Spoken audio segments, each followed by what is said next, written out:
अस्सलाम वालेकुम नाजरीन, यूट्यूब चैनल में आपको खुशामदीद कहते हैं और मैं हूं आपका मेज़बान अब्दुर्रऊफ़।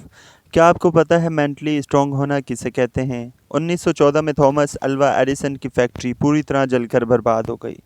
आग इतनी बुरी तरह लगी थी कि कुछ भी नहीं बचा। इन्हें $23 मिलियन का नुकसान हुआ था और एक प्रोटोटाइप जिस पर वो सालों से काम कर रहे थे वो भी जलकर बर्बाद हो गया।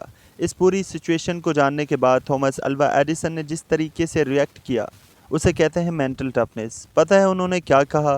थैंक गॉड अभी तक मैं जितनी भी मिस्टेक्स कर रहा था वो सारी जलकर ख़त्म हो गई। अच्छा है मैं फ्रेश शुरुआत कर पाऊँगा। एक मेंटली टफ इंसान की बड़ी क्वालिटी होती है कि वो बुरे से बुरे वक्त में भी अपने आप को संभालना जानता है और एक पॉजिटिव अप्रोच रखता है। फैक्ट तो ये भी है कि शुरुआत से ही कोई भी स्ट्रॉन्ग नहीं होता। जैसे अच्छी डाइट और रेगुलर एक्सरसाइज आपको फिज़िकली स्ट्रॉन्ग बना देती है, वैसे ही कुछ हैबिट्स होती हैं जो मेंटली वीक इंसान को भी मेंटली स्ट्रॉन्ग बना देती हैं।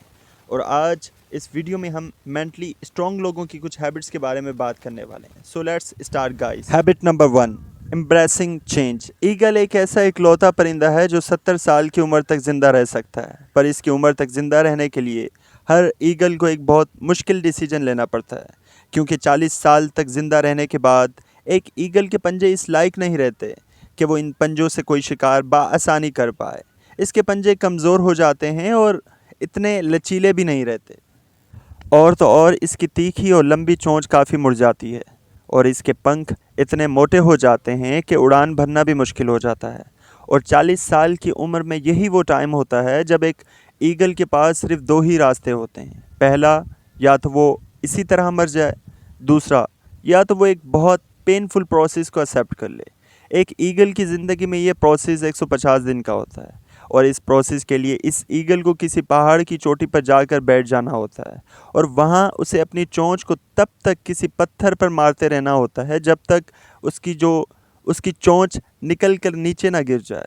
और चोंच के अलग हो जाने के बाद ईगल एक नई चोंच के उगने का इंतज़ार करते हैं। जब चोंच उग जाती है तो उस तीखी और मज़बूत चोंच से फिर वो अपने पंजे उखाड़ देते हैं और फिर नए पंजों के उगने का इंतज़ार करते हैं। जब इसके नोकीले पंजे वापस आ जाते हैं तो वो इन पंजों से अपने पुराने मोटे पंख भी नोच देते हैं ताकि नए और हल्के पंख उग जाएं।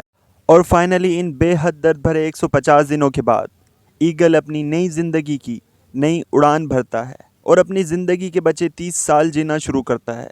एक दर्द भरे चेंज को एक्सेप्ट करना ही पड़ता है। और याद रखो, जब बारिश होती है तो सारे परिंदे बचने का कोई ना कोई ठिकाना ढूंढते हैं, पर इकलौता ईगल एक ऐसा परिंदा है जो बारिश से बचने की कोशिश करने के बजाय बादलों के ऊपर उड़ने की औकात रखता है। इसलिए एक मेंटली स्ट्रॉन्ग इंसान भी हर मुश्किल चेंज को एम्ब्रेस करता है और उसे एक्सेप्ट करके कुछ चेंज से गुजर कर ख़ुद को मजबूत बनाता है। चेंज से घबराता नहीं। दूसरी हैबिट है इस्टेब्लिशिंग बाउंड्रीज़। याद करो लास्ट टाइम ऐसा कब हुआ था जब आपको कोई ऐसा काम करना पड़ा हो जिसकी वजह से आपका पूरा स्केड्यूल, पूरा प्लान बर्बाद हो गया हो और बाद में आपको रिग्रेट हुआ हो कि काश आप इस काम को मना कर देते, तो शायद आप अभी बाकी के इम्पोर्टेंट काम अच्छी तरह कंप्लीट कर पाते। और अगर आपके साथ अक्सर ऐसा होता है तो सॉरी, आप शायद इतने मेंटली स्ट्रॉन्ग नहीं हैं, क्योंकि एक मेंटली स्ट्रॉन्ग इंसान को उसकी बाउंड्रीज़ मतलब इसकी लाइन ऑफ कंट्रोल पता होती है। उसे पता होता है कि किस काम के लिए नो बोलना होता है और किस काम के लिए यस। उसे किस कन्वर्सेशन का हिस्सा बनना है और किस कन्वर्सेशन का नहीं। उसे क्या खाना है क्या नहीं। एक मेंटली स्ट्रॉन्ग इंसान को बहुत अच्छी तरह पता होता है। मतलब एक मेंटली स्ट्रॉन्ग इंसान बहुत ज़्यादा सिलेक्टिव होता है। अब तीसरी हैबिट है power of sacrifice. Human psychology को समझने वाले इंसान ये अच्छी तरह जानते हैं कि sacrifice build resilience, strength builds power and power builds purpose. दोस्तों, कोई भी पर्पस बिना सेक्रीफाइस के पूरा किया ही नहीं जा सकता, चाहे वो बुरी एडिक्शंस का हो, जंक फूड का हो या सोशल मीडिया लाइफ का। सेक्रीफाइस तो करना ही पड़ता है और हमारे मेंटली स्ट्रॉन्ग लोग सेक्रीफाइस करने से पीछे नहीं हटते। चौथी हैबिट है एम्ब्रेसिंग फेलियर्स एंड मिस्टेक्स। अगर आपको लगता है कि एलन मस्क एक ऐसे आदमी हैं जो अपनी ज़िंदगी का हर प्लान सक्सेस को दिमाग में रखकर बनाते हैं, तो शायद आप गलत हो। क्योंकि एक्स स्पेस के प्लान के रिगार्डिंग उन्होंने इंटरव्यू दिया था और उन्होंने इंटरव्यू में कहा था, I want to be able to show that we have enough capital to survive at least 3 consecutive failures. अगर आप इसे ध्यान से समझो तो इनका ये थॉट प्रोसेस क्लियरली एक्सप्लेन करता है कि मेंटली स्ट्रांग होने का मतलब सिर्फ ये नहीं कि आप सिर्फ सक्सेस की तैयारी करते हो, बल्कि मेंटली स्ट्रांग होने का मतलब ये है कि आप फेलियर्स के लिए भी इतने ही ओपन और रेडी रहते हो। अब पांचवी हैबिट है सेल्फ लव।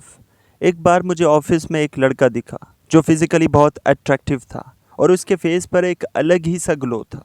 मुझे लगा ये शायद कोई न्यू जॉइनर होगा जिसने हाल ही में कॉलेज कंप्लीट किया है और अपनी कॉर्पोरेट लाइफ शुरू की है। फिर एज़ यूजुअल मेरा दिन शुरू हुआ और शेड्यूल के अकॉर्डिंग मुझे एक मीटिंग जाना था। इस मीटिंग में लड़का पहले से ही बैठा हुआ था।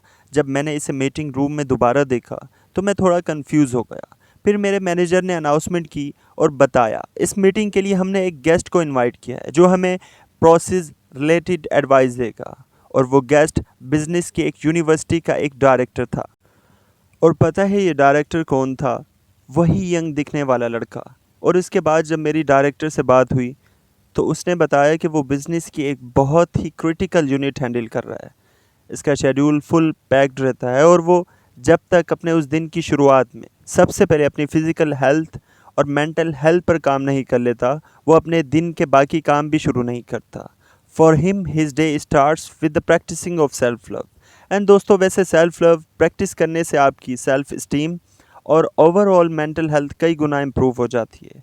इसलिए मेंटली स्ट्रॉन्ग बनने के लिए ये भी बहुत इम्पॉर्टेंट हैबिट है।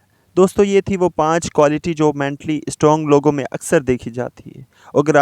अगर आप भी मेंटली स्ट्रॉन्ग बनना चाहते हैं तो आपको भी अपने माइंडसेट को कुछ ऐसा ही बनाना पड़ेगा। आपको मेरा ये कंटेंट पसंद आया तो लाइक